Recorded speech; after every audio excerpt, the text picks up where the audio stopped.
columna y baluarte de la verdad,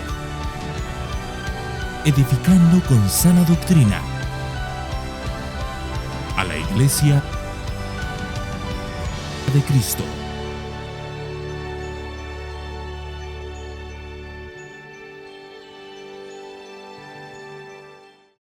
Mateo, capítulo 26, versículos 26 al 29, dice así la palabra del Señor. Mientras comían, Jesús tomó pan y habiéndolo bendecido, lo partió y dándoselo a los discípulos dijo: Tomad, comed, esto es mi cuerpo. Y tomando una copa y habiendo dado gracias, se la dio diciendo: Bebed todos de ella, porque esto es mi sangre del nuevo pacto, que es derramada por muchos para el perdón de los pecados. Y os digo que desde ahora no beberé más de este fruto de la vid hasta aquel día cuando lo beba nuevo con vosotros en el reino de mi Padre. Señor, te damos gracias por la oportunidad de estar un día más adorando tu nombre. Gracias, Señor, por el privilegio de tener un lugar donde con libertad, Señor, y comodidad podemos escuchar tu palabra. Te pedimos, Señor, que recordemos que aquel que habló con Moisés en la zarza está también entre nosotros, que aquel que habló desde el cielo en el bautismo de Jesús para decir: ese es mi Hijo amado en quien tengo complacencia, está también entre nosotros, que aquel que dijo haya luz y creó todas las cosas está también entre nosotros. Y por eso, Señor, trae reverencia a nuestro corazón, trae humildad para recibir tu palabra y ayúdanos a poder entender, Señor, lo que está escrito, recibiéndolo como lo que es, no palabra de los hombres, pero sí palabra de Dios. Señor, que entendamos que todo lo que se diga aquí arriba, si proviene de tu palabra, no merece discusión ni debate. Si proviene de tu palabra, solo debe devolver un corazón humillado, una respuesta con un amén en nuestra vida y recibirlo en nuestros corazones y actuar en obediencia. Habla nuestras vidas, Señor, te lo pido. En el nombre de Jesús. Amén, amén y amén. Hermano, como muchos saben, estamos en una serie sobre la iglesia, sobre los fundamentos de una iglesia bíblica. ¿Qué cosas consideramos que debe tener una iglesia para ser una iglesia conforme a la palabra de Dios? El mundo está lleno de religiones, el mundo está lleno de filosofías, el mundo está lleno de iglesias. Pero la realidad es que hemos entendido que la iglesia del Señor es una, es santa, está basada en la doctrina de los apóstoles y es llamada a caminar conforme a las Escrituras. Que algo tenga un cartel en la entrada y se llame iglesia no significa que lo debamos considerar iglesia. Que algo se llame iglesia evangélica no significa que lo debamos considerar el camino correcto. La mayoría de personas que hoy congregan en la religión evangélica, por llamarlo así, provienen la mayoría de ellos de un trasfondo católico romano. El 90% prácticamente de evangélicos actuales en el pasado o han sido practicantes o han flirteado un poquito, ya sea a nivel familiar, cultural o directamente han practicado la religión católico romana. La mayoría de esos evangélicos que ahora son evangélicos están convencidos de que están en la religión verdadera simplemente porque es la religión evangélica. Pero yo quiero decirte algo, si tú hablas con un mormón, ellos están firmemente convencidos de que nosotros somos un error y ellos son la religión verdadera. Si tú hablas con un testigo de Jehová, ellos te van a decir que están firmemente convencidos de que nosotros estamos en un error y que ellos son la religión verdadera. Si tú hablas con un musulmán, te van a decir que todas las raíces y ramas del cristianismo están en un error garrafal y que deberíamos, como ellos, seguir las instrucciones del profeta Mahoma y que ellos están en el camino verdadero de Dios. Si hablas con un judío, te va a decir que Jesús no es realmente el Mesías, que ellos están esperando al Mesías y que el cristianismo, su Nuevo Testamento y sus enseñanzas apostólicas son herejías que no provienen de Dios y que el judaísmo es la verdadera religión. Con cualquier religión que hables te van a decir que ellos son la verdad, así como los evangélicos te dicen que son la verdad. Y dentro de los evangélicos te vas a encontrar diferentes ramas, vas a encontrar metodistas, vas a encontrar anglicanos, vas a encontrar luteranos, vas a encontrar bautistas, vas a encontrar pentecostales, neopentecostales y gente de todo tipo de etiquetas, de todo tipo de nombres. ¿Y sabes qué te van a decir cada uno de ellos? El bautista te va a decir que el pentecostal está equivocado en muchas cosas y que él está en la verdad. El pentecostal te va a decir que el bautista es frío, que controla al Espíritu Santo, que frena el mover de Dios, que no cree en muchas cosas que son bíblicas y que está en un error, y que el movimiento pentecostal, que hoy en día es el movimiento más grande dentro del movimiento evangélico, son los que están en lo correcto y que nosotros en muchas cosas estamos en un error. Y si tú le preguntas a un metodista, te va a decir lo mismo. Y si tú le preguntas a un anglicano, te va a decir lo mismo. Y si te vas a hablar con un católico, te van a decir que Jesús fundó solo una iglesia y que la fundó sobre los hombros de Pedro, que fue el primer papa, y que de ahí hubo una sucesión de papas y que ellos son la primera iglesia, la verdadera iglesia, la que formó los libros, la que formó la Biblia, y que nosotros nos hemos desviado, que somos hijos de Lutero, hijos de la Reforma, apartados de la verdadera iglesia, que es la iglesia católico romana. Hables con quien hables, todos te van a decir que ellos están en la verdad y que otros no. La pregunta es, ¿quién tiene razón? ¿Todos? No. No, todos no puede ser, porque verdad solo hay una. La pregunta que yo quiero hacerte en este día es, ¿qué te hace saber que tú estás en la verdad? La pregunta que te quiero hacer es, ¿cómo sabes que tú estás en la verdadera iglesia del Señor Jesús? ¿Cómo sabes que lo que tú vives no es otra mentira, sino la verdad, no otra verdad? Porque verdad solo hay una. Esto no es relativo, no es todas las religiones llevan a Dios, todos los caminos llevan a Roma. Solo hay un camino que lleva a Dios y es Jesucristo. Solo hay una verdad que Dios ha revelado y está en su palabra. Por ejemplo, dentro del movimiento evangélico, si hablamos de los dones espirituales, hay dos tipos de movimientos. Hay personas que se consideran cesacionistas y hay personas que se consideran continuistas en cuanto a los dones. ¿Tienen los dos razón? No. O hay continuismo o hay cesacionismo. O los dones han continuado o los dones han cesado en cierta manera. Entonces, unos están equivocados dentro de la propia religión evangélica.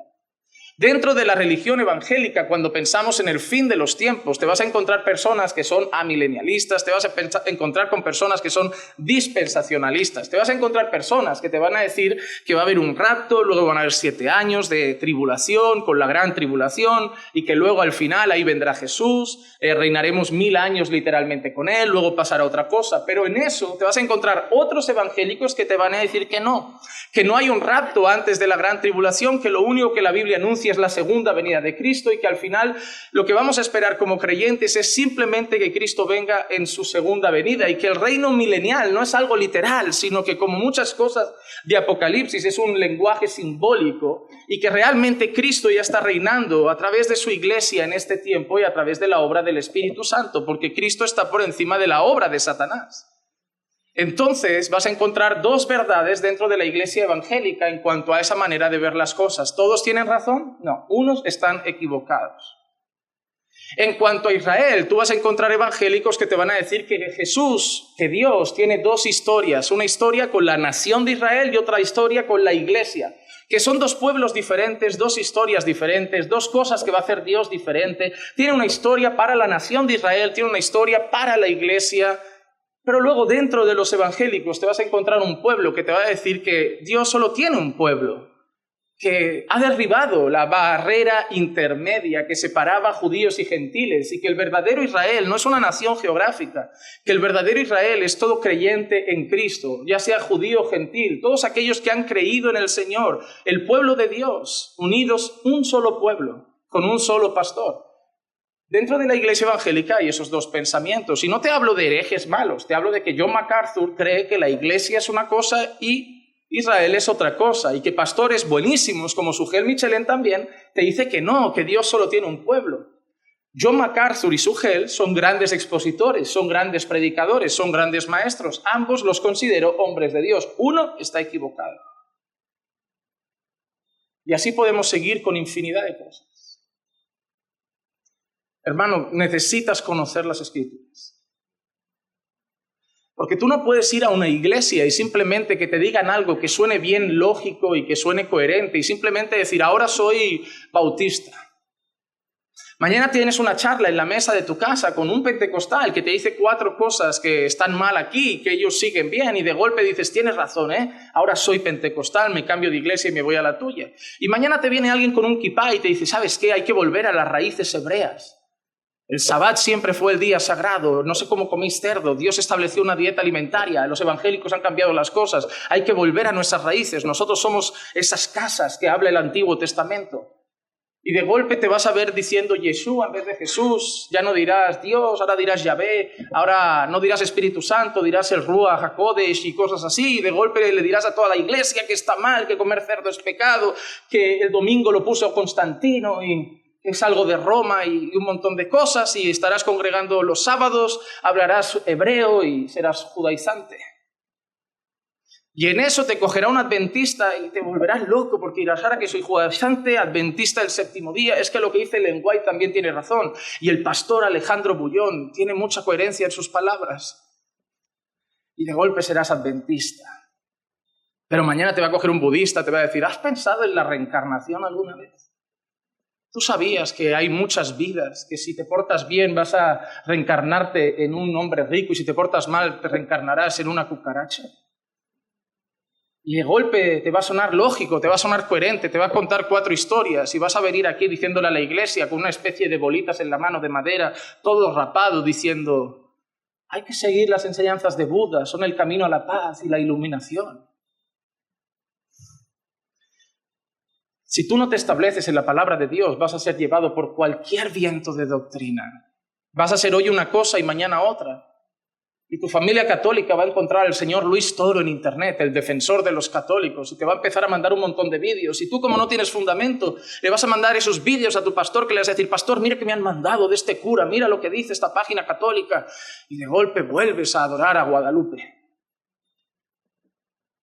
Si tú no estás firme en la verdad, no vas a saber ni qué es la verdad, vas a tener 4 debates, vas a ir de un lado para otro y ni siquiera te vas a dar cuenta de si estás congregando en una verdadera iglesia, si tu pastor es un verdadero siervo de Dios, le vas a llamar hermano a cualquiera, iglesia a cualquiera, pastor a cualquiera, y es un gran error. ¿Por qué hemos decidido hacer esta serie? Porque nada me garantiza que van a estar en esta iglesia siempre. Pueden pasar muchas cosas. Se pueden mudar mañana, el Señor llevarles de vuelta a su país, pasar 1000 cosas y van a tener que elegir dónde congregar. Y necesito en mi corazón tener la paz de que les he enseñado cómo es una verdadera iglesia a la luz de la palabra para que no congreguen en cualquier lugar, sino que todo lo que hagan, lo hagan convencidos de que es la verdad de Dios. Que cuando alguien les diga, oye, ¿por qué no hay baile en tu iglesia?, sepan de responder con la Biblia. No porque a mi pastor no le gusta, porque la visión de nuestra iglesia, no. ¿Qué visión de tu iglesia? ¿Qué visión de tu pastor? La Biblia. Es la autoridad, no tu pastor. ¿Cuál es la autoridad de esta iglesia? Cristo y la palabra de Dios. A nosotros, sí, la Biblia dice obedeced a vuestros pastores y veremos eso también, pero hay ciertos límites, sobre todo si vuestros pastores están sujetos a la palabra de Dios, porque esa es la fuente de autoridad. Deseo de corazón que, como hemos hecho todas estas semanas, nuestra iglesia y tu corazón se afirme en la palabra de Dios, que cada día que vengas a congregar aquí vengas convencido de que estás en la verdad. Sí, hay cosas secundarias, como la que hemos nombrado de los dones, o cómo es el fin de los tiempos, que quizás son más difíciles, que no creo que nos debamos dividir, que por eso llamo a MacArthur hermano y a Sugel hermano, a pesar de que piensan cosas diferentes en algunos puntos, pero los fundamentos deben estar claros. Y la iglesia es un fundamento que debemos tener claro. ¿Qué es la iglesia y cómo debe ser la iglesia? Hemos hablado de su identidad, de cómo Dios llama a la iglesia pueblo, de cómo Dios llama a la iglesia esposa, de cómo Dios llama a la iglesia redil, ovejas, de cómo Dios llama a la iglesia hijos. Hemos hablado de características de la iglesia, es una, es santa, es universal, está fundamentada, es apostólica, fundamentada en la doctrina de los apóstoles, las cuales enseñamos, seguimos, atesoramos, porque creemos que es palabra de Dios, no de ellos. Hemos estado viendo varias cosas sobre la iglesia y hoy empezamos un mensaje que divido en 2, que son las ordenanzas. de la iglesia. La iglesia debe tener dos ordenanzas que se han ido practicando desde su inicio y se deben practicar siempre. Una iglesia que no practica estas ordenanzas no tiene un fundamento bíblico. No tenemos 3 ordenanzas, 4 ordenanzas, 5 ordenanzas, 6 ordenanzas, 7 ordenanzas como los sacramentos que tienen, por ejemplo, los católicos, basados en tradición y no en Biblia. Que si comunión, que si confirmación, que si extrema unción, que si unción por on. Pero ¿de dónde sale la comunión en la Biblia? ¿De dónde sale la confirmación en la Biblia? ¿De dónde sale la práctica de la extrema unción en la Biblia? No está. Son tradiciones de hombres. Pero hay 2 ordenanzas que la Biblia establece. Y la iglesia no puede negociarlas, la iglesia no puede cambiarlas, la iglesia no puede adaptarlas. La primera es la que vamos a hablar hoy. Y no hemos participado ahora porque tomé la decisión de dar la enseñanza y luego participar, que es lo que hacemos cada primer domingo de mes. La ordenanza de la Cena del Señor o la Santa Cena. La segunda ordenanza que veremos la semana que viene es la ordenanza del bautismo. Y explicaremos alguna cosa para que no caigamos en el error de los herejes modalistas y unicitarios, que si tú llegas a sus iglesias, los llamados Jesús solo, te dicen que este bautismo que te han hecho en el nombre del Padre y del Hijo y del Espíritu Santo no vale y que hay que bautizarse solo en el nombre de Jesús. Y veremos cosas interesantes sobre eso también. Pero hoy vamos a hablar de la primera, la Santa Cena, la Cena del Señor. ¿Y por qué es una ordenanza? Porque es algo que no estableció alguien a posteriori, sino algo que estableció el Señor Jesucristo.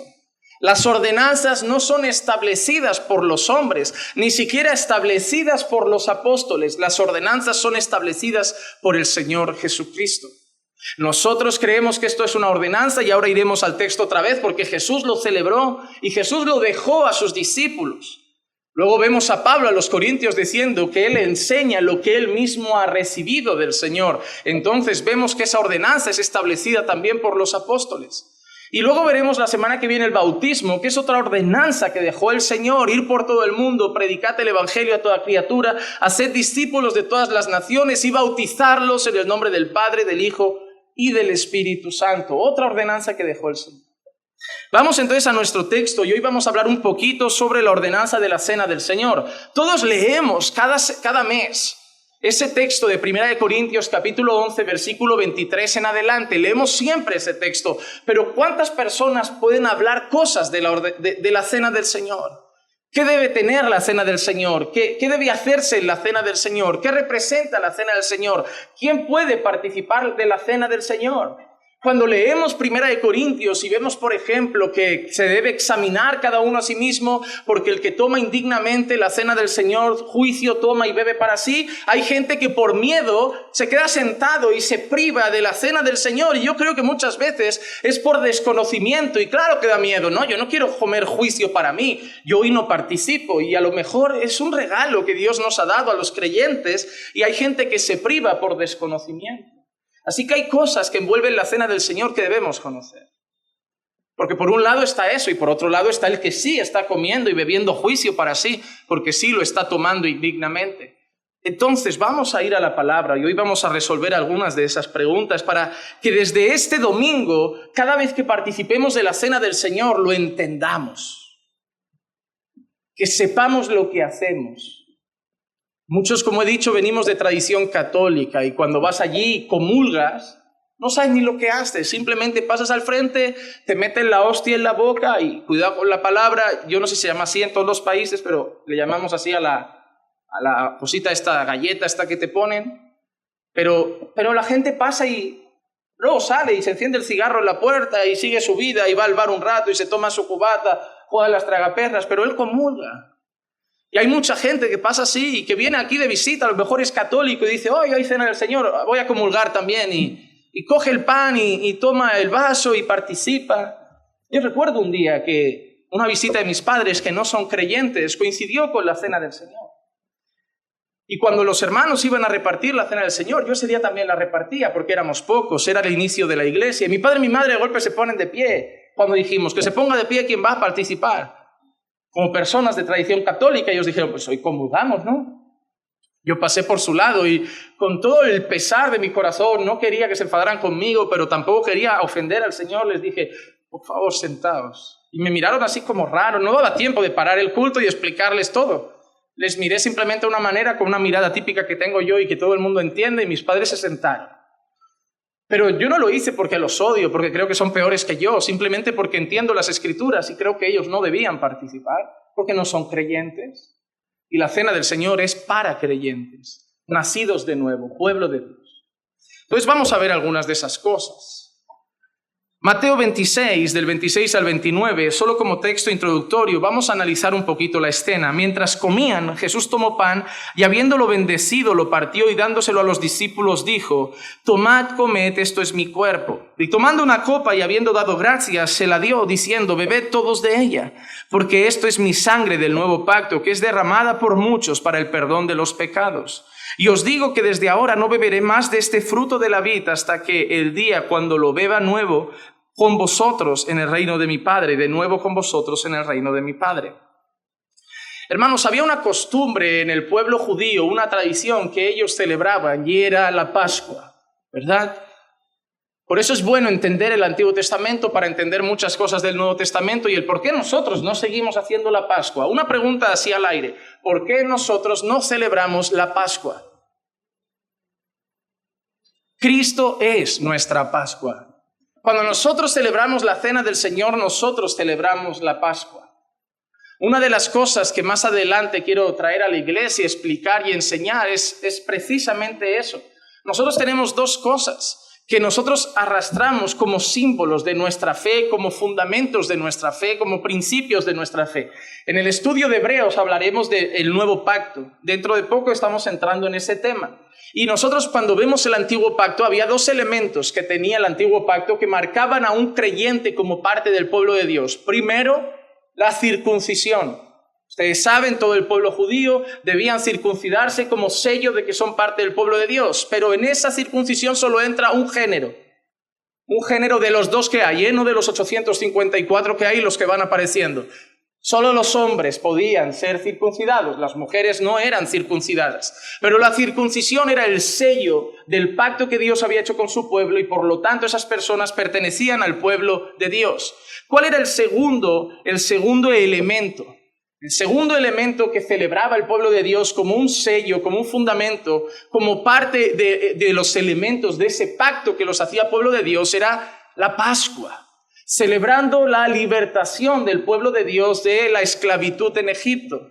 Nosotros ahora somos creyentes, somos también pueblo de Dios, pero nosotros no tenemos esas dos marcas, no tenemos esos dos fundamentos. Pero sí tenemos dos que también nos hacen representantes, hay parte del pueblo de Dios. Nosotros no tenemos la circuncisión, pero tenemos también algo que hacemos y que públicamente muestra que somos parte del pueblo de Dios. Es una cosa que hacemos, una ordenanza que tenemos, un fundamento que tenemos como creyentes, que cuando nosotros lo hacemos le estamos diciendo al mundo, ahora soy parte del pueblo de Dios, y se llama bautismo. La cosa buena es que ahí sí entran las mujeres. Y el segundo que tenemos no es la Pascua como ellos celebran, sino que Cristo es nuestra Pascua, porque esas cosas eran sombra de lo que había de venir, apuntaba todo a Cristo, y es esto, la cena del Señor, que cuando nosotros la celebramos, estamos celebrando también nuestra Pascua, que es Cristo, pero no la libertad de un pueblo como Egipto, sino la libertad de la muerte y de la esclavitud al pecado, la libertad de las tinieblas para estar hoy en la luz, siendo parte del pueblo de Dios. Así que hay que entender esas cosas. Ellos, los discípulos, estaban acostumbrados a celebrar la Pascua, pero ese día fue diferente. Ese día la Pascua no fue como todas. Ese día la Pascua no fue como todas las celebraciones que se habían hecho. Esa comida, esa cena, no fue como todas las que se habían celebrado, porque el Señor Jesús tomó pan y habiéndolo partido, dio gracias, miró a sus discípulos y les dijo que ese pan no era pan, que ese pan era su cuerpo. Y asimismo el Señor Jesús tomó una copa y le dio a beber a todos de ella. Y cuando se la compartió, esa copa no era solo una copa, esa copa, dijo el Señor Jesús, que era su sangre, que entregaba también por ellos. Pero la verdad es que no es realmente su cuerpo y su sangre, son símbolos, porque esa es una enseñanza católico-romana.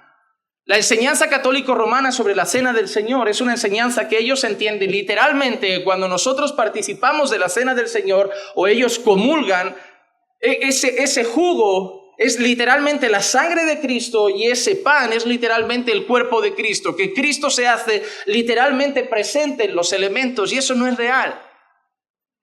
Esos elementos simbolizaban el cuerpo de Cristo y simbolizaban la sangre de Cristo. No podía ser literalmente el cuerpo de Cristo y la sangre de Cristo cuando Cristo todavía no había muerto. Era un símbolo, simbolizaban lo que Jesús iba a hacer. Y hay algo interesante, que el Señor les dice que no lo va a tomar más hasta que de nuevo esté con ellos en el reino de su Padre. Está apuntando a la eternidad. Así que es la primera vez que lo hace con sus discípulos y es la última vez que lo hace con sus discípulos. Es algo que el Señor Jesús establece. Está cambiando absolutamente todas las cosas. El Señor Jesús, en un día que todo el mundo espera una Pascua normal y corriente, cambia la historia de los discípulos y les está enseñando que yo soy vuestra Pascua. Y esto es lo que ahora mi pueblo va a hacer. Y esto es lo que ahora vais a celebrar. Y esto es lo que ahora vais a llevar a cabo con los creyentes en memoria de mí. Y no lo vais a hacer como una tradición cualquiera, lo vais a hacer en memoria de mí. Yo quiero estar presente en vuestros corazones cuando toméis ese pan. Yo quiero estar presente en vuestros corazones cuando bebáis esa copa. Yo quiero estar presente en vuestras reuniones cuando os reunáis para comer y para beber en memoria de mí. El Señor Jesús a días, a momentos de su muerte, momentos de ser traicionado, momentos de ser vendido, momentos de ser entregado en las manos de sus adversarios, momentos de ser torturado, momentos de ser castigado, momentos de ser golpeado, burlado y posteriormente crucificado. Él les está enseñando a sus discípulos antes lo que va a pasar con su cuerpo y lo que va a pasar con su sangre. Su sangre va a ser derramada por ellos. Y su cuerpo va a ser destrozado por ellos. Así como se parte el pan, así se va a partir su cuerpo. Cada latigazo va a arrancar un pedazo, cada golpe va a arrancar un pedazo de su carne. Así como nosotros rompemos ese pan, así el cuerpo de Cristo fue destrozado por nuestros pecados. La mayor muestra de amor está a punto de suceder. El mayor acto de amor y la mayor victoria de la historia está a punto de acontecer.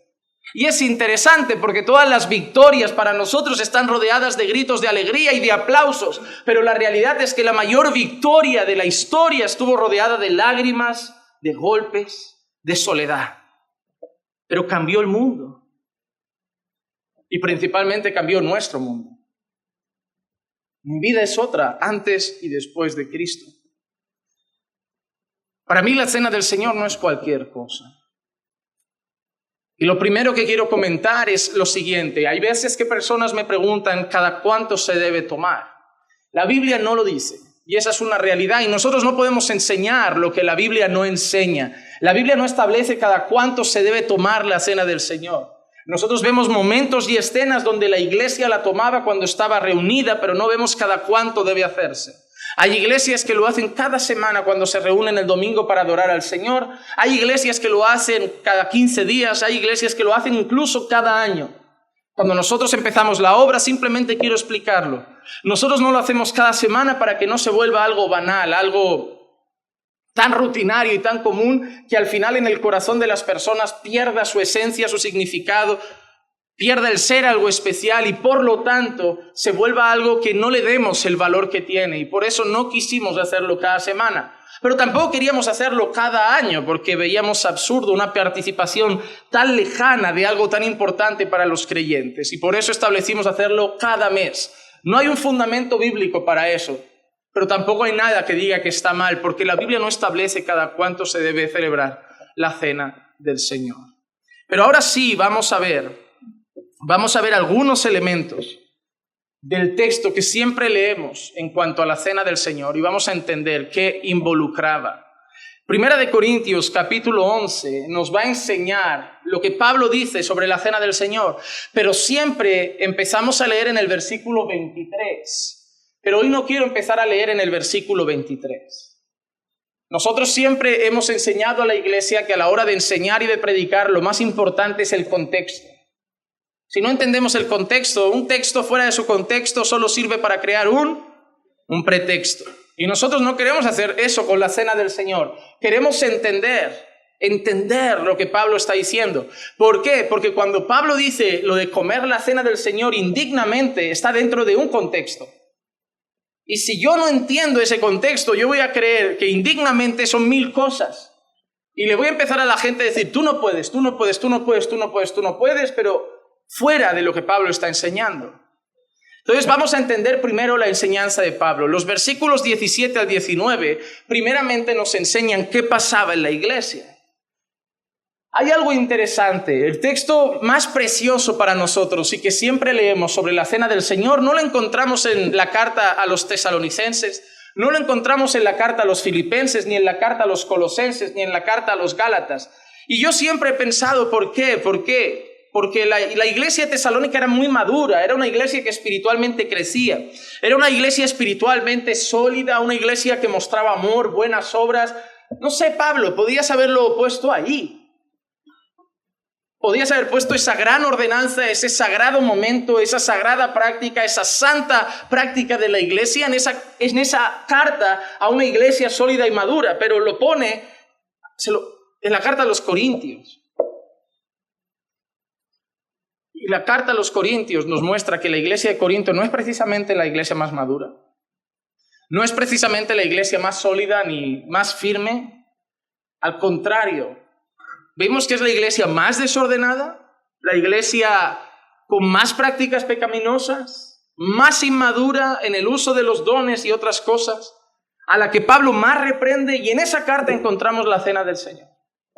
Los versículos 17 al 19 nos enseñan qué está pasando en esa iglesia, qué está viviendo esa iglesia también, aparte de otras cosas.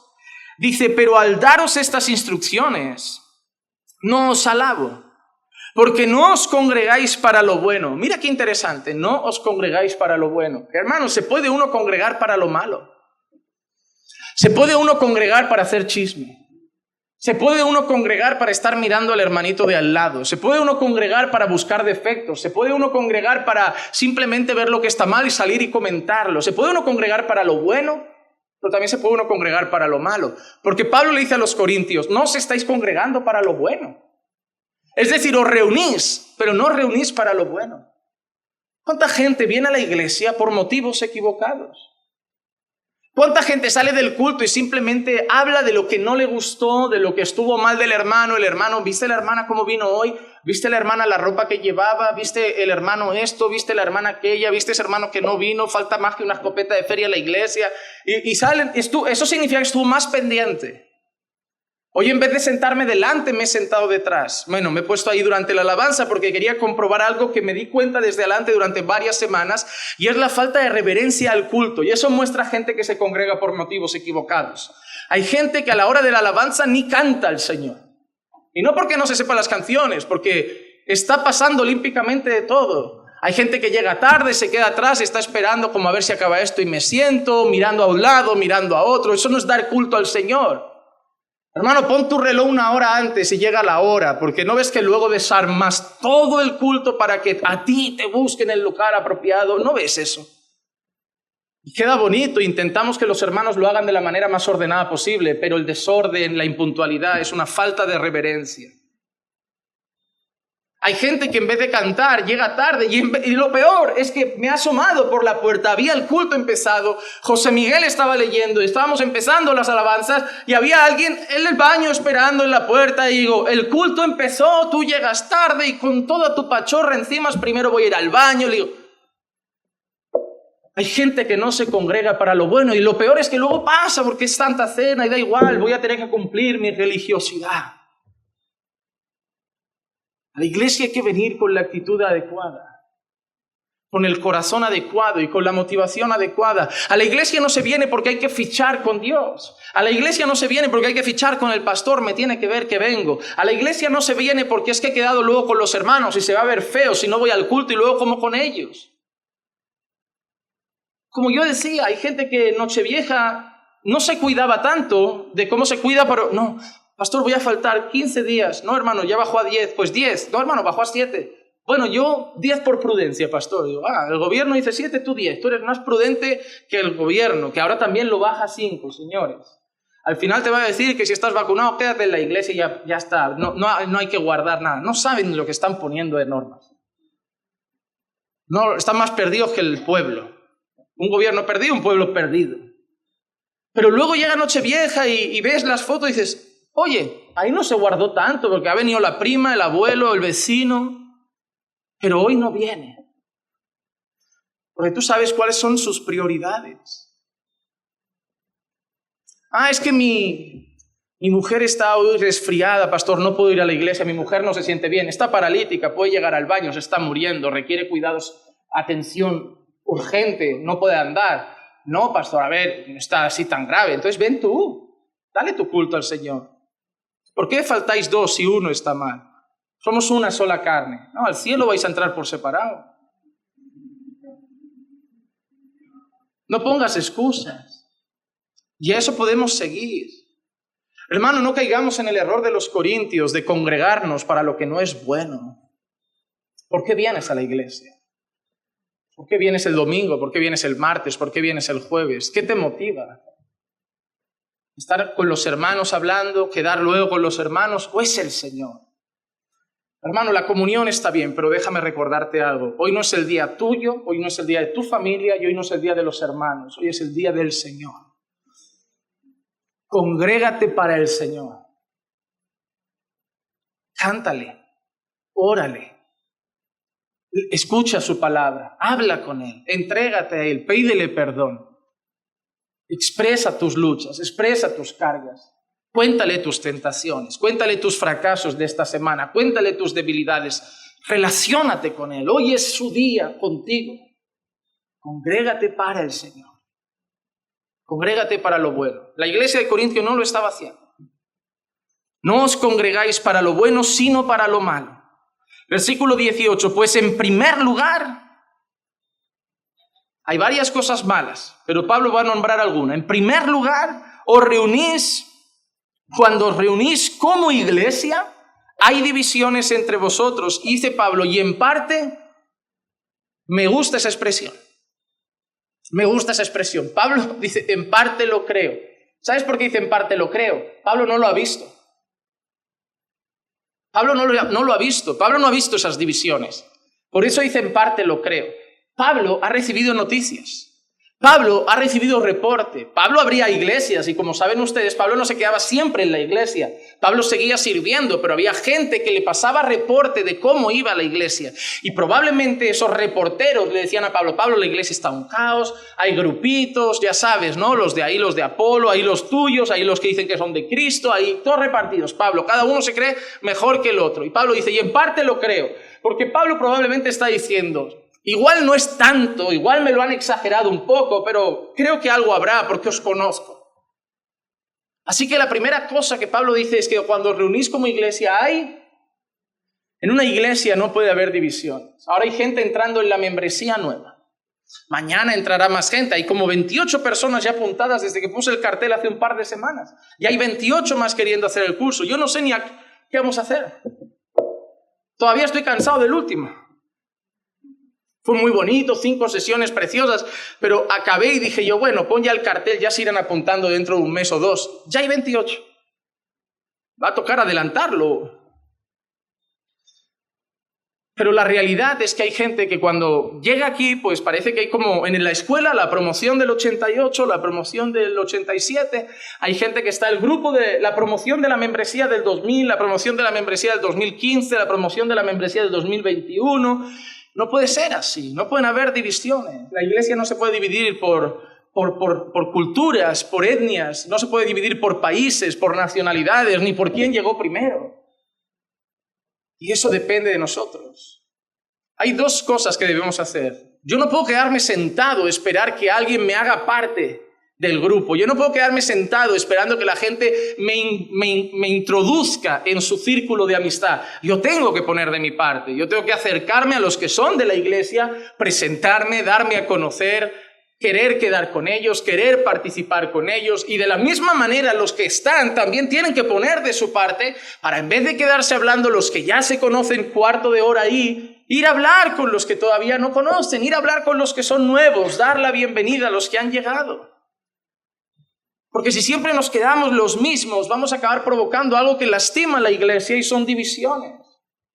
Es como si digo yo al final, hermanos, mira, hemos decidido en el Señor que lo más prudente por los precios de las naves es abrir otra obra. Entonces yo voy a dejar aquí al pastor Marcos y voy a dejar aquí a pastor Marcos con la ayuda, no sé, de José Miguel, de yo Jairo, de algunos hermanos, y yo me marcho a ese pueblo. Yo, como vivo en San Vicente, me voy a marchar, no sé, a Sabadell, que está a 15 minutos, y voy a empezar una obra allí. De golpe abro la obra, empiezo de cero, y digo, ¿qué hacen aquí 40 hermanos de allí? Si son de allí. No, pero pastor, es que, ya sabe, a mí me gusta cómo predica. Digo, no, esa es tu iglesia. No hagas división, no hagas grupos, no empieces, ¿quién me gusta más? ¿A quién prefiero? No empieces con es que me queda más cerca de casa. Te quedaba igual de lejos antes, sigue yendo allí, aquí vamos a empezar de cero. Esa es tu iglesia, ahí has crecido, ahí te van a necesitar. Aquí vamos a empezar de cero, otro pueblo, otras personas, otra obra, la misma visión, el mismo nombre, la misma doctrina, pero otra gente. Pero hay gente que tiende a esas divisiones, tiene favoritismos. Me cae bien, me cae mal, me gusta más, me gusta menos. Hermano, somos diferentes y eso muestra la multiforme gracia de Dios. Y debemos aprender a respetarnos con nuestras diferencias, tolerarnos, soportarnos y amarnos. Sí, no el pecado, pero el carácter y la personalidad son distintos. Debemos poner de nuestra parte para no estar siempre con los que yo tengo más afinidad, sino con mis hermanos. Que no seamos como los corintios, que nos reunamos y haya divisiones, y en parte lo creo. Porque es necesario que entre vosotros haya bandos. ¡Wow! Esa frase, cuando yo la leí la primera vez, me dejó loco. Pablo dice, está fatal lo que hacéis, hay divisiones, y justo después dice, pero es necesario. Es necesario. Pablo, ¿cómo puede estar mal y ser necesario? Y lo que dice luego rompe mis esquemas. A fin de que se manifiesten entre vosotros los que son aprobados. A veces hemos vivido divisiones aquí y hemos llorado y lo hemos pasado mal y hemos orado al Señor y al final yo he entendido esto. Señor, ¿pero por qué está pasando esto si no lo hemos hecho nada? ¿Qué está sucediendo? Y el Señor, es necesario. Tranquilo que los que se van a ir con el divisor no son buenos. No estás perdiendo nada, estás ganando paz a largo plazo. Y ha pasado, hermanos, tener a lo mejor 40 y de golpe tener 20, pero 20 de golpe dices, oye, qué ambiente. Ya no hay tensión, ya no se escucha chisme, ya no se escucha murmuración, ahora vamos todos en la misma dirección, queremos las mismas cosas. Señor, parecía algo malo, pero obró para bien. Y Pablo dice, las divisiones están mal en la iglesia, pero sirven para ver quién es quién. Y él usa la palabra para ver quiénes son los aprobados, para ver quiénes son los creyentes. Así que en primer lugar nos encontramos en una iglesia inmadura, una iglesia que se congrega con malas motivaciones a veces, algunas personas, una iglesia con divisiones. Y ahora entra la cena del Señor. Y en los versículos 20 al 22 nos dice algo súper importante, y es que sin comunión no hay Santa Cena. Hermanos, sin comunión no hay Santa Cena. La mayoría de personas cuando piensan en comer o no comer de la Santa Cena, lo primero que piensan es su vida pecaminosa. ¿He pecado o no he pecado? Yo conozco gente, hermano, ¿por qué no has tomado Santa Cena? Pastor, es que llevo 15 días que no oro mucho, no leo. ¿Ya ahí? Bueno, ahora no estoy en mi mejor momento con Dios. Tampoco estás en la discoteca emborrachándote y drogándote. ¿Qué ha pasado? No, es que estoy orando poco, estoy leyendo poco. Le digo, no, pues esto es un día de volver a levantarse. Esto es un día de decir, tengo que espabilarme. Un día de decir, me privo de la cena del Señor. Pero yo conozco gente que se priva por eso. No ha hecho nada, ninguna práctica pecaminosa, pero no está avivado y ya cree que se tiene que abstener. Por eso digo, falta de conocimiento. A mí eso es lo que me motivaría, ver la sangre de Cristo, el cuerpo de Cristo, decir, tengo que levantarme otra vez.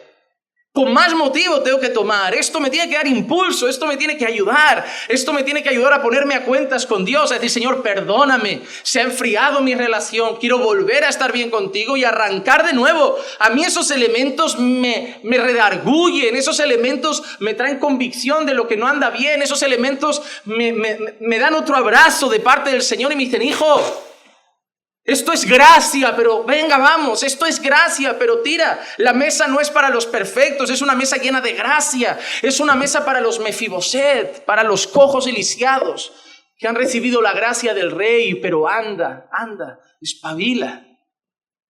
No para dejar de tomar porque no me siento perfecto, pero una de las cosas importantes es la palabra comunión. Y sin comunión no hay Santa Cena. Versículos 20 al 22, mira qué dice. Por tanto, cuando reunís, esto ya no es comer la cena del Señor. Cuando reunís, esto ya no es comer la cena del Señor. La iglesia se reunía, participaba de la cena del Señor. Sin embargo, había divisiones. No se congregaban por los motivos correctos. Y entonces Pablo les dice, ahora ya no es cena del Señor. Lo que estáis haciendo ya no es cena del Señor. Lo que estáis haciendo ya no es la ordenanza. Lo que estáis haciendo ya no es la Santa Cena. ¿Por qué? ¿Por qué hay divisiones? ¿Por qué? Porque estáis congregados por motivos equivocados. Estáis congregados para lo malo. Estáis congregados con mala actitud. Entonces, esas divisiones provocan que lo que está pasando ahora no es la cena del Señor. Porque la cena del Señor primeramente es algo que representa comunión nuestra. Es una celebración del pueblo, no mía. La salvación es individual, la cena del Señor es del pueblo. Es algo que hacemos juntos. Lo hicieron los discípulos juntos, lo siguió haciendo la iglesia junta y lo celebramos juntos. ¿Por qué no celebramos la cena del Señor virtualmente como algunos lo hacían? ¡Qué chaladura! Yo vi pastores por internet. Hermano, córtate tu pan, cógete tu vasito y todos ahí por la pantalla, hermano. ¿Qué es esto? Dentro de nada el bautismo también se hace online. El pastor pone la cámara, allí la hermana está en el agua y le dice, hermana, inclínate y sal. Yo desde aquí oro, que otro hermano te grabe. Es lo que toca. Lo que toca. Al final vamos allí, el señor Zuckerberg, que nos va a llevar a todo virtual. Nos va a dar gafas estas de realidad virtual y desde casa vivimos nuestra fe. No, hermano. Si no hay comunión, no hay Santa Cena. Porque al comer, cada uno toma primero su cena, su propia cena, y uno pasa hambre y otro se embriaga. ¿Qué? ¿No tenéis casa para comer y beber? ¿O menospreciáis la iglesia de Dios y avergonzáis a los que nada tienen? ¿Qué os diré? ¿Os alabaré? En esto no os alabaré. Este texto es interesante. La iglesia, cuando se reunía para participar de la cena del Señor, se reunía también para participar en comunión de alimentos. Se reunía para comer. La iglesia celebraba el culto, celebraba la palabra, celebraba canciones, celebraba oraciones y luego tenían tiempo de comunión. Y en ese tiempo de comunión había cena del Señor. Y Pablo dice que cuando se reúnen, la gente solo piensa en su propia comida, en su propia bebida, en lo suyo, en sí mismo. No piensa en el hermano que no tiene comida, no piensa en el hermano que no trajo alimento, no piensa en el hermano que está necesitado. Uno solo come pensando en sí mismo y se vuelve glotón y come un montón y luego bebe mucho y se embriaga y no piensa en nadie. Y luego quiere participar de la cena del Señor.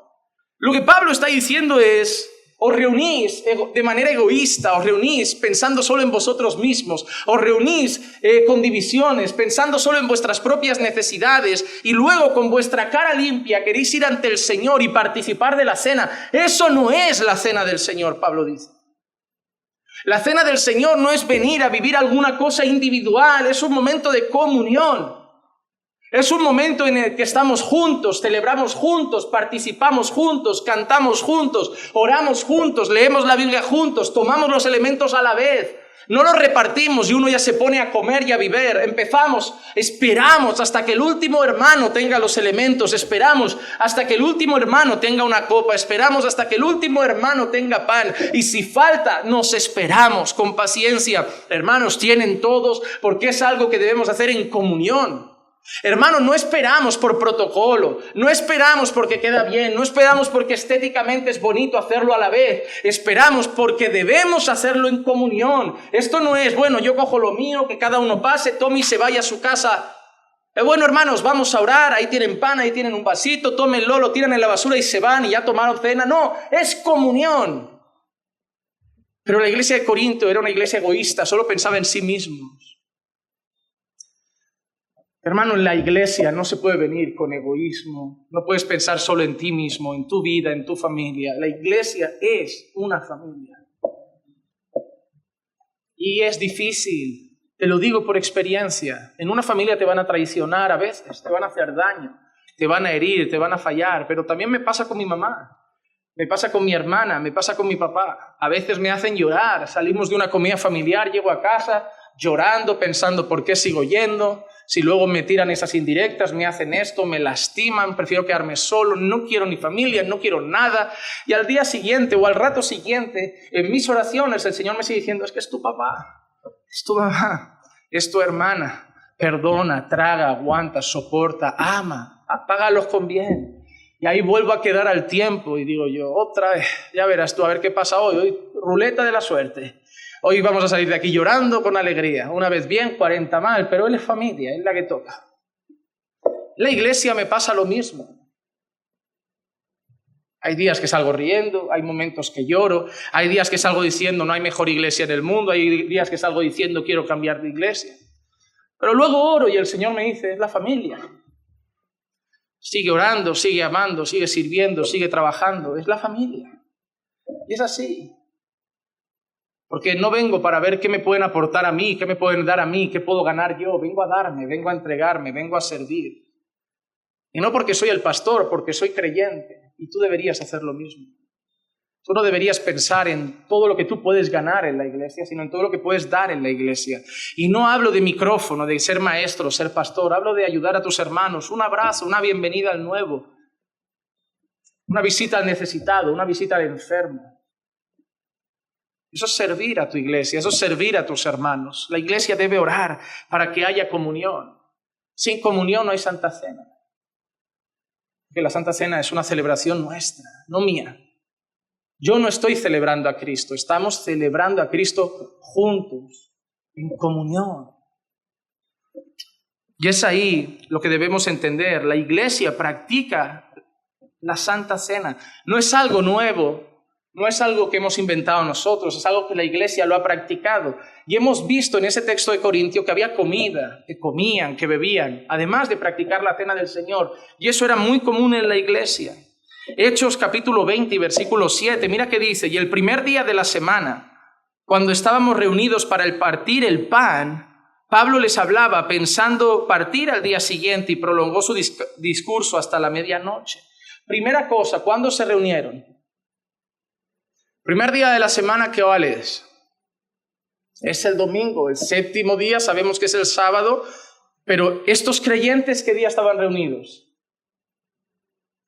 Que nadie te diga que la iglesia toda la vida se reunía solo el sábado. ¿Qué día estaban reunidos estos creyentes? El primer día de la semana. No los reunió Constantino, no los reunió Roma. Estaban reunidos estos creyentes del primer día de la semana, un domingo, y con una finalidad. Para partir el pan. Esa expresión partir el pan significa la cena del Señor. ¿Recuerdan el texto de Mateo? El Señor Jesús tomó pan, lo partió y dijo, este es mi cuerpo. Esa expresión partir el pan es una expresión que representa la cena del Señor. Así que esta iglesia se reunía, estos creyentes, el primer día de la semana con el fin de partir el pan y había palabra del Señor. En Hechos 2:42, cuando vemos que desciende el Espíritu Santo y vemos las primeras prácticas de la iglesia, nosotros leemos esto, y se dedicaban continuamente a las enseñanzas de los apóstoles, a la comunión, al partimiento del pan y a la oración. Mira qué había en esa reunión. Primera cosa que había, ¿qué es? ¿Enseñanza de quién? De los apóstoles. No hay reunión de iglesia sin palabra, hermano. La primera cosa, se reunían para la enseñanza de los apóstoles. Nosotros dijimos hace un tiempo que la iglesia era apostólica, fundamentada en la enseñanza de los apóstoles. Entonces la iglesia se dedicaba ¿cuándo? De vez en cuando, una vez a la semana, cuando estaban cansados o bien, no. Continuamente se dedicaban a eso, a la enseñanza de los apóstoles. Segunda cosa que había comunión. Comunión. La palabra comunión representa simplemente compartir tiempo juntos, comían. Luego leemos eso también, que comían con alegría y sencillez de corazón, compartían alimentos. La iglesia vivía en comunidad, comían juntos. Pero todo era parte del culto, y a mí es lo que me agrada y que mucha gente lo separa del culto. La comunión era parte del culto. ¿Por qué? Porque podían compartir la palabra, podían compartir oraciones, podían compartir alabanzas, pero luego comían juntos después de todo eso, y no es que el culto hubiera acabado y ahora toca comer. Seguían compartiendo, seguían cantando y seguían orando. El culto seguía con esa comunión. El gran error nuestro muchas veces es que acaba el culto ahora, nos vamos a casa con unos hermanos y vamos a comer y hablar de otras cosas. El culto sigue en comunión. No digo que no te vayas ahora con los hermanos. Si quieres quedar o has quedado con algún hermano, ve y disfruta, pero recuerda, sigue siendo el día del Señor. Y cuando estéis en comunión, comiendo el pan con alegría y sencillez de corazón, que el tema central sea su palabra, que el tema central sean canciones a Él, que el tema central sea hablar de lo que se ha aprendido, sea hablar de la enseñanza de los apóstoles, en comunión. En comunión. Enseñanza, comunión, luego que había partimiento del pan. Lo mismo que hemos visto más adelante en Hechos. Cena del Señor, desde el principio. Desde lo primero que leemos sobre la iglesia en el libro de Hechos ya había cena del Señor, porque lo estableció Cristo. Y luego había oración. Mira, ahí te da elementos que no pueden faltar en el culto. Y no era el teatro o el baile o las panderistas. No. Era enseñanza, oración, santa cena y comunión. A mí la palabra comunión me agrada mucho y es algo que siempre he intentado fomentar en Caminando por Fe, tanto que los que llevan más tiempo saben que el primer domingo de mes, cuando celebramos la Cena del Señor, antes teníamos otra costumbre. Y era después de celebrar la Cena del Señor, ese día que hacíamos.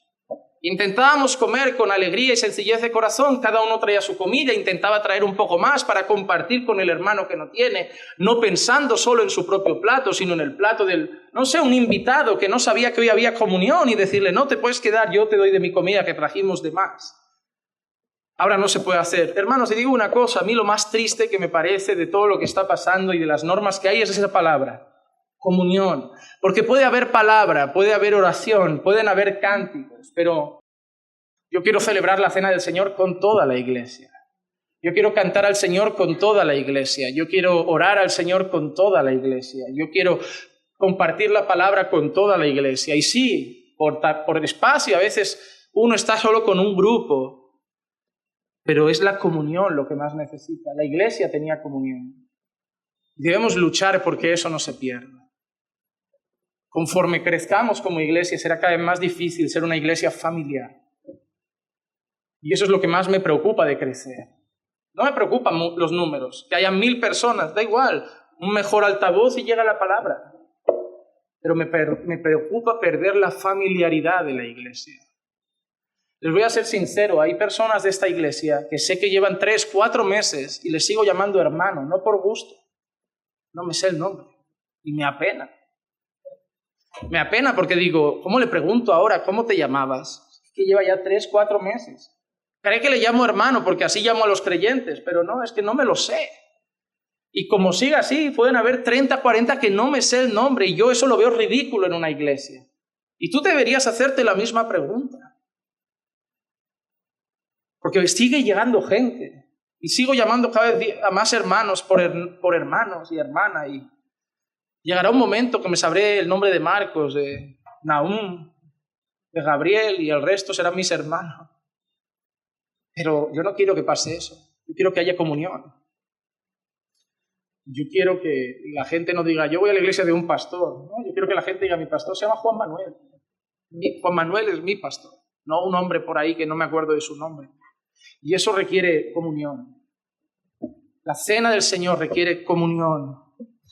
En segundo lugar, sin comunión no hay cena del Señor. En segundo lugar, la cena del Señor es una institución, es una ordenanza. Versículo 23 al 25.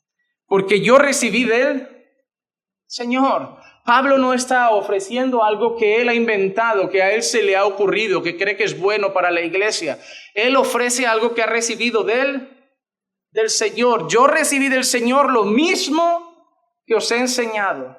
Yo no os estoy enseñando nada ni mínimamente diferente. Lo que yo os enseño es lo mismo que recibí del Señor. Que la noche que fue entregado, tomó pan.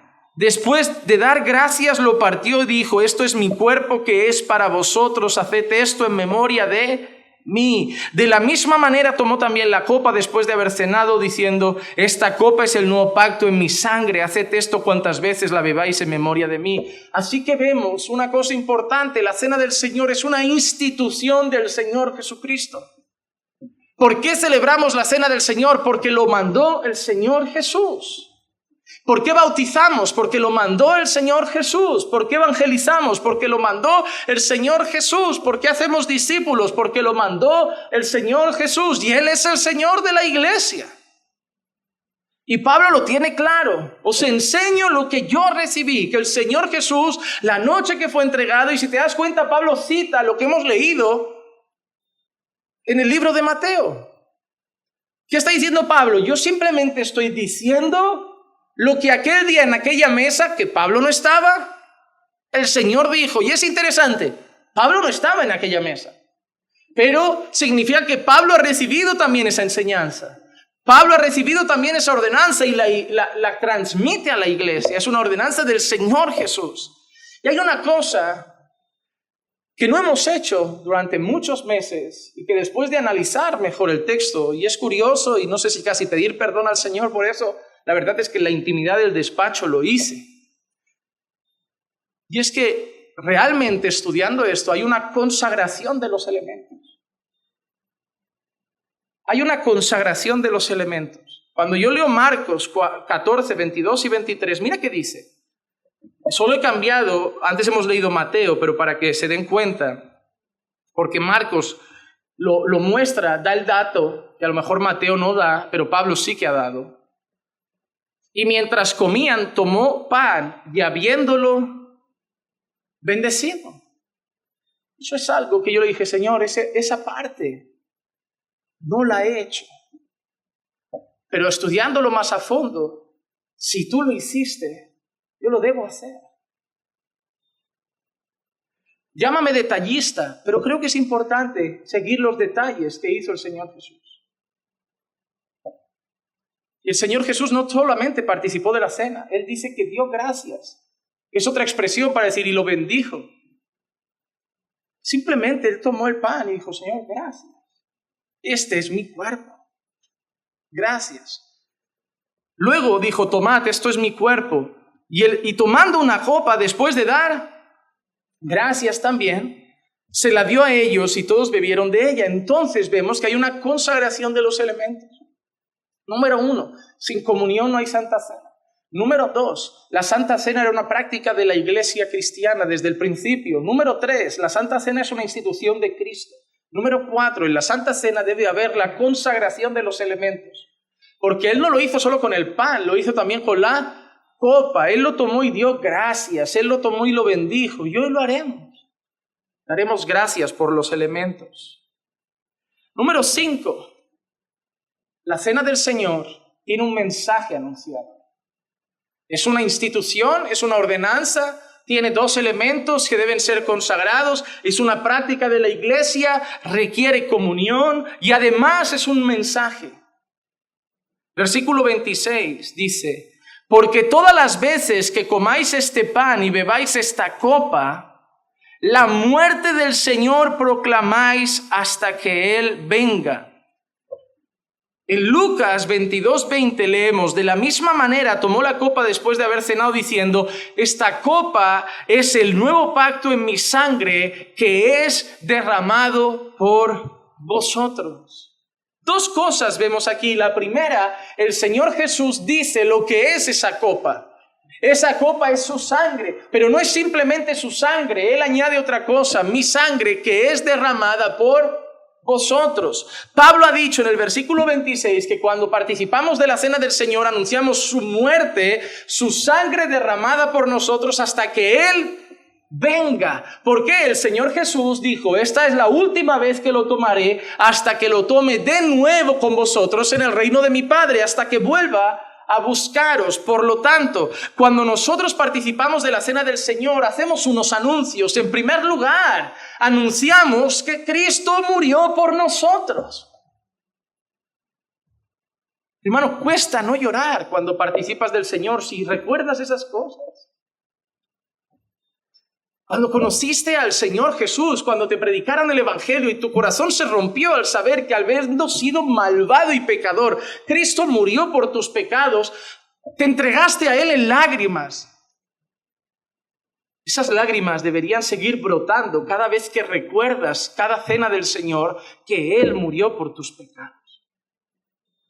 Éramos malvados, rebeldes, odiosos, mujeriegos, adúlteros. Mujeres dadas a la prostitución, que usaban su cuerpo para conseguir cosas. No salgo con ese señor que con un par de noches con él me regala un iPhone. Mujeres que se prostituían gratuitamente. Eso también es una moda hoy. Para las mujeres el cuerpo a veces es un arma. Mi marido no me hace caso, no le doy lo que quiere. No me da lo que quiero, no le doy lo que quiere. Le voy a dar lo que quiere, vale, él me va a comprar lo que quiero. Muchas mujeres casadas pecan contra Dios, usando su cuerpo y privando a su marido de cosas, creyendo que su cuerpo es suyo. Pero déjenme de recordarles algo, señoras cristianas, su cuerpo es de su marido. Y el cuerpo de su marido es suyo. Esto no es machismo ni feminismo, esto es palabra de Dios. El mío es de Eclesia y el de Eclesia es mío, y no se puede negar a mí. Si yo voy, a no ser que quiera ayunar. Y de mutuo acuerdo, que si yo le digo lo siento, pero no estoy de acuerdo, ella lo tiene que respetar. Claro, tú ahí dirás, no, pero ¿qué tipo de relación es esta? No, claro, como marido la amo, como Cristo amó a la iglesia. Si está mala, no le pido nada. Si ella quiere ayunar, no le digo a mí no me parece bien, que busques al Señor, me apetece otra cosa. Pero realmente son patrones bíblicos que hablan de una entrega mutua. Pero hay gente que usa su cuerpo para hacer chantaje. Viciados al alcohol, viciados a las drogas, mentirosos, orgullosos, manipuladores, desobedientes a los padres, tramposos, ladrones con Hacienda y los impuestos. Y Cristo murió por esto. Cristo murió por nosotros. La cena del Señor es un día para llorar, porque recuerda lo malo que eras y lo mucho que Dios te amó. Pero asimismo es un anuncio de victoria. Él murió por nuestros pecados, pero no se quedó en la sepultura. Al tercer día resucitó. Él venció la muerte, Él venció al pecado, Él venció al diablo. Él clavó en esa cruz nuestra deuda y la canceló. Él pisó la cabeza de la serpiente, Él venció a las tinieblas, hizo un espectáculo público de ellas, avergonzó a los demonios, mostró que Él está por encima de todo y resucitó al tercer día. Y no solo eso, ascendió en gloria, se sentó a la diestra del Padre y nos prometió un lugar. No se turbe vuestro corazón ni tenga miedo. Creéis en Dios, creed también en mí. En la casa de mi Padre hay muchas moradas. Si no fuera así, no lo habría dicho. Iré y prepararé lugar para que donde yo esté, vosotros también estéis mañana. Voy a ir a buscaros. Estoy preparando lugar para que estemos eternamente juntos en gloria. Es un día de recordar lo malvado que éramos, cuánto hemos sido amados, cuán poderoso es nuestro Señor y velar porque va a volver. Eso es la cena del Señor. Y por eso es tan importante y tan sagrado que requiere examinarse. Versículo 28. Por tanto, examínese cada uno a sí mismo y entonces coma del pan y beba de la copa. No es cualquier cosa, por eso hay que examinarse. Pero no examinarse de solamente de qué tan bien estoy con Dios. Eso no es lo que Pablo quiere decir realmente en el texto original. No es mide tu fe. El texto original realmente es Recuerda y examina el significado de la cena del Señor. Examina qué importancia le estás dando. Examina si estás comprendiendo su valor. Examina si estás entendiendo lo que haces. Examina si estás dando el valor oportuno a la celebración de la cena del Señor. Sé consciente de lo que estás celebrando. Sé consciente de lo que va a pasar. Sé consciente de cuando llegue el pan a tu mano, lo que es. Sé consciente de cuando te den la copa, lo que es. Sé consciente, examínate. Recuerda tu pecado, tu maldad, la gracia recibida, el poder de tu Señor. Predícate mientras estás con eso en la mano. Predícate mientras se reparte. Predícate mientras miras el pan. Predícate mientras miras la copa. Es tiempo de examinarte, de pedir perdón a Dios, de llorarle, de suplicar que te perdone, de agradecer que todo es por gracia, porque eres un vil pecador, que sigues fallando al Señor. Es tiempo de mirarle, llorar y decir: Señor, si no fuera por gracia, aquí no como yo, no come nadie. Eso es examinarse, y ahí brotarán las lágrimas, a lo mejor no de tus ojos, pero sí de tu corazón, y tomarás la cena del Señor dignamente. Porque si fuera para los perfectos, no la toma nadie. Porque es así como lo vemos. Voy a tomar de la cena del Señor, así la gente se irá pensando que soy un buen cristiano.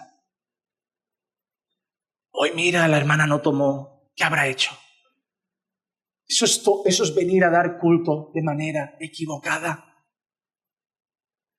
Eso no es lo que Dios pide. No es mira a ver quién hoy no toma, mira a ver quién está mal en la fe. Es examínate tú. Es mira a Dios. Y si ves un hermano que por lo que sea no está tomando, corre. Y dile: hermano, ¿qué pasa? Hermano, ¿por qué no has participado de nuestra celebración? Abrázalo, ora por él, ayúdalo a que la próxima esté participando. Pregúntale qué le atormenta, qué pasó por su conciencia. No seamos egoístas de decir: yo tomo y me da igual quién toma. Cuando decimos no mires al hermano, es para no juzgarlo en el sentido de decir, no tenemos que condenar quién toma o no, pero si un hermano toma hay que preocuparse. Algo anda mal. Y es tan sagrado que no podemos tomarlo indignamente porque hay juicio. Mira cómo sigue.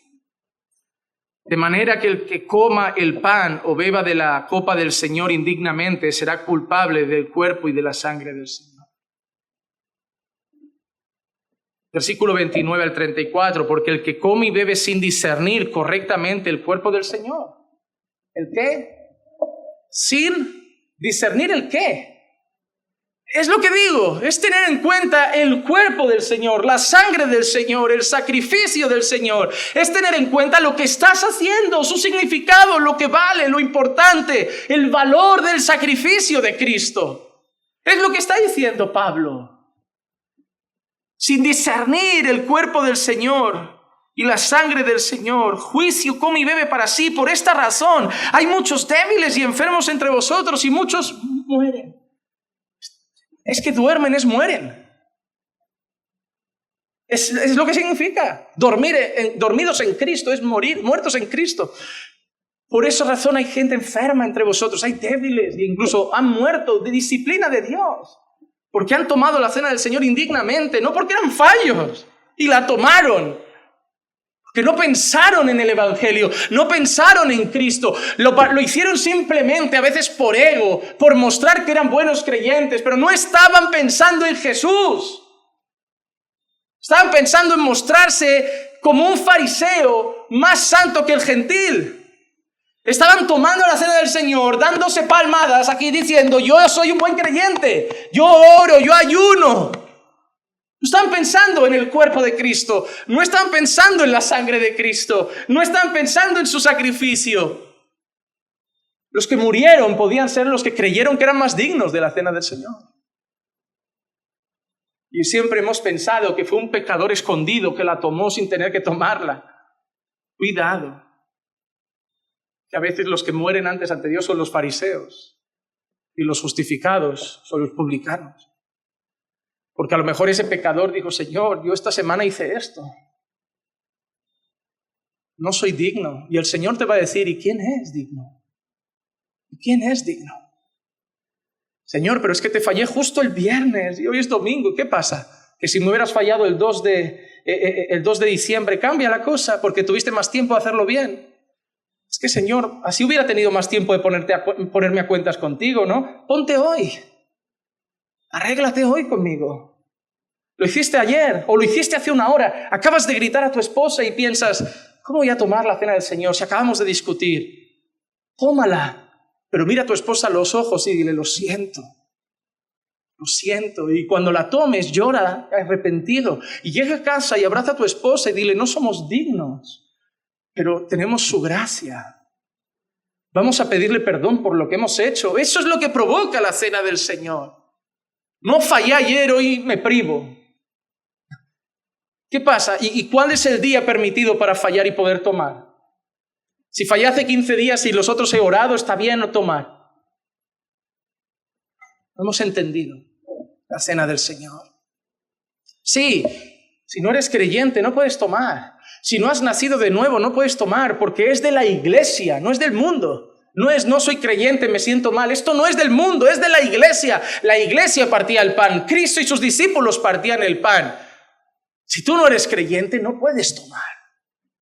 Si practicas el pecado no puedes tomar, porque el que practica el pecado no es creyente, es del diablo, no puedes tomar. Si no te has bautizado mostrando al mundo que eres creyente, ¿por qué estás aquí? Da primero los pasos que Jesús marcó. Grítale al mundo que eres de Dios. Pero si eres creyente, aunque seas débil y hayas caído, come de su cuerpo, bebe de su sangre.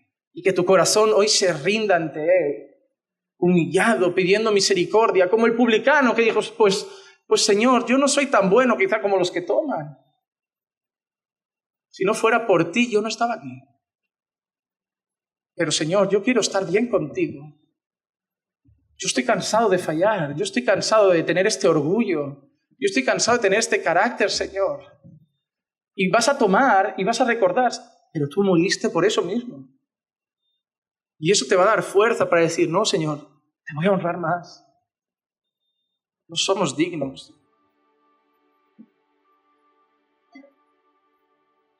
Pero si nos juzgamos a nosotros mismos, no seríamos juzgados, pero cuando somos juzgados, el Señor nos disciplina para que no seamos condenados con el mundo. Así que, hermanos míos, cuando reunáis para comer, esperaos unos a otros. Si alguno tiene hambre, coma en su casa, para que no reunáis para juicio.